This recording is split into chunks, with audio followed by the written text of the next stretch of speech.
अमर शहीद चंद्रशेखर आजाद को शहीद दिवस पर याद किया गया। दुश्मन की गोलियों का हम सामना करेंगे, आजाद ही रहे हैं, आजाद ही रहेंगे। इसी शेर को चंद्रशेखर आजाद कभी कभी बदलकर यूं भी कहा करते थे, दुश्मन की गोलियों का हम सामना करेंगे, आजाद ही रहे हैं, आजाद ही मरेंगे। याद रहे कि आजाद के अलावा काकोरी कांड के सभी क्रांतिकारियों को पकड़ लिया गया था, बस आजाद ही आजाद घूमते रहे। वो अपनी अंतिम सांस तक अंग्रेज सरकार के हाथ नहीं आए। आज 27 फरवरी है और आज ही के दिन शहीद आजम चंद्रशेखर आजाद ने इलाहाबाद प्रयागराज के अल्फ्रेड पार्क में सन 1931 को जामे शहादत नोश फरमाया था। आज पूरा देश इस महान क्रांतिकारी को अपनी आदरांजलि प्रस्तुत करता है। चंद्रशेखर आजाद का जन्म 23 जुलाई 1906 को भाबरा गांव में चंद्रशेखर तिवारी के रूप में एक ब्राह्मण परिवार में हुआ था। उनके पूर्वज उत्तर प्रदेश के उन्नाव जिले के बदरका गांव के रहने वाले थे। उनकी मां का नाम जगरानी देवी और पिता का नाम सीताराम तिवारी था। रिपब्लिकन एसोसिएशन के संस्थापक राम प्रसाद बिस्मिल, रोशन सिंह, राजेंद्र नाथ लाहिड़ी और अशफाकुल्ला खां की फांसी के बाद आजाद इस क्रांतिकारी संगठन के कमांडर इन चीफ बने और छद्म नाम बलराज के नाम से अंग्रेजों के खिलाफ पर्चे जारी करने लगे। 9 अगस्त 1925 को काकोरी कांड को अंजाम दिया गया। काकोरी ट्रेन डकैती के जरिए क्रांतिकारियों ने ब्रिटिश खजाने को लूटा था। इस घटना से ब्रिटिश शासन बौखला गया। उत्तर प्रदेश के विभिन्न स्थानों पर छापे मारकर गिरफ्तारियां की गईं।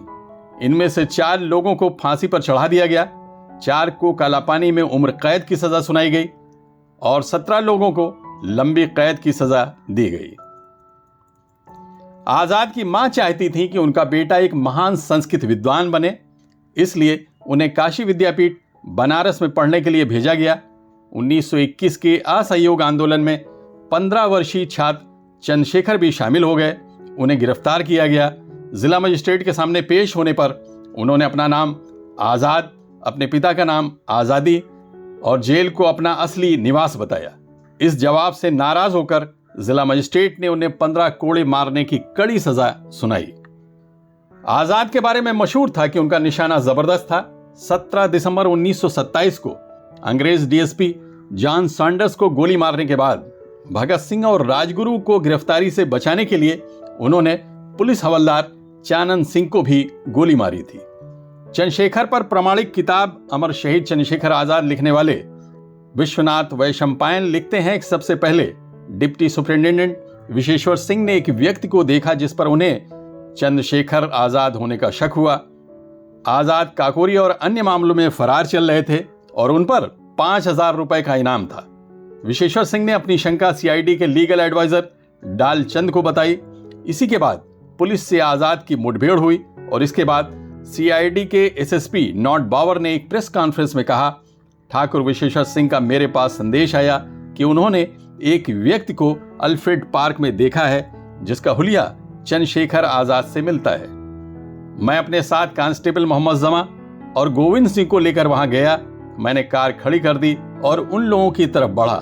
करीब 10 गज की दूरी से मैंने उनसे पूछा कि वो कौन है। जवाब में उन्होंने पिस्तौल निकालकर मुझ पर गोली चला दी। मैंने भी उस पर गोली चलाई। जब मैं मैगजीन निकालकर दूसरी गोली भर रहा था तब आजाद ने मुझ पर दूसरी गोली चलाई जिससे मेरे बाएं हाथ से मैगजीन नीचे गिर गई। तब मैं पेड़ की तरफ भागा। इसी बीच विशेश्वर सिंह ने आजाद पर गोली चलाई। जवाब में आजाद ने गोली चलाई जो विशेश्वर सिंह के जबड़े में लगी। इस गोलीबारी में आजाद का एक साथी भागने में सफल रहा। चारों तरफ से खुद को घिरा देखकर आजाद ने खुद को गोली मार ली।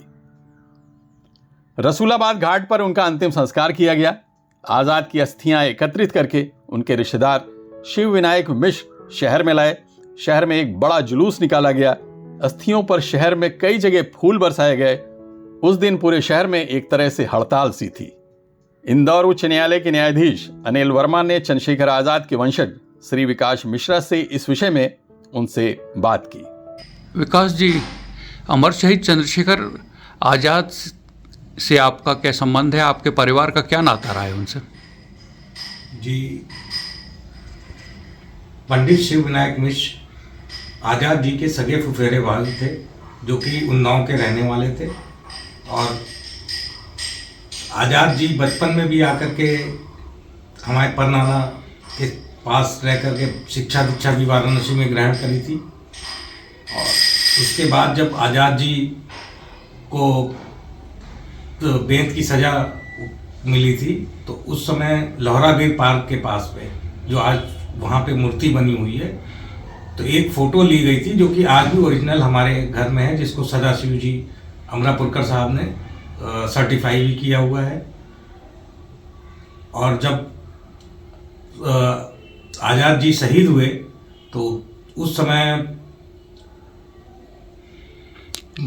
अंग्रेज जलाने जा रहे थे, उनको अंतिम संस्कार करने जा रहे थे लावारिस लाश की लावारिस, वो करके। तब फिर उस समय हमारे परनाना पंडित शिव विनायक मिश्र जी ने जा कर के वहाँ पे ममफोड़ असिस्टेंट कमिश्नर थे उस समय के, तो उनसे अनुमति लेकर के अंतिम संस्कार की परमिशन ली और उन्होंने अंतिम संस्कार किया उनका। और उसके बाद उनके अस्थि कलश वगैरह सारे लेकर के वाराणसी में आए, और वो काफ़ी समय तक रखा था। 1976 में उसको सरदार कुलतार सिंह जी के साथ में हमारे नाना राजीव लोचन मिश्र जी ने राजकीय संग्रहालय लखनऊ में ले जा करके दिया, जिसके सारे फोटोग्राफ्स आज भी हमारे परिवार के बीच मौजूद हैं। विकास जी, आप ये बता सकेंगे कि आपके परनाना पंडित मिश्र साहब थे, उन्होंने इलाहाबाद में किस घाट में चंद्रशेखर आज़ाद का अंतिम संस्कार किया था? घाट में, जहाँ पे आज भी आज़ाद जी की मूर्ति स्थापित की हुई है, वहीं पे अंतिम संस्कार उनके किए थे। वास्तव में जब उस दौर में जब ब्रिटिश हुकूमत हर देशभक्त को दंडित करने के लिए उतारू थी, आपके परनाना ने वास्तव में बहुत बड़ी वीरता का काम किया है। और न केवल उन्होंने अपने परिवार के प्रति बल्कि अपने देश के प्रति चंद्रशेखर आज़ाद का अंतिम संस्कार करके अपने दायित्व का पूरी तरह से निर्वाह किया है। इसके लिए आपका परिवार साधुवाद का पात्र है और देश हमेशा आभारी रहेगा आपके इस परिवार के योगदान के लिए। इस घटना को करीब 92 साल बीत चुके हैं, लेकिन भारतीय जनमानस के जहन में यह घटना आज भी उसी तरह से ताज़ा है। आज़ाद के शहीद दिवस को सिर्फ भारत में ही नहीं बल्कि विश्व में जहां जहां भारतीय रहते हैं, अपने इस क्रांतिकारी अमर शहीद को अपनी आदरांजलि देना कभी नहीं भूलते। शहीदों की मज़ारों पर लगेंगे हर बरस मेले, वतन पर मरने वालों का यही बाकी निशान होगा। Abid Naqvi, press 9 news, Mumbai.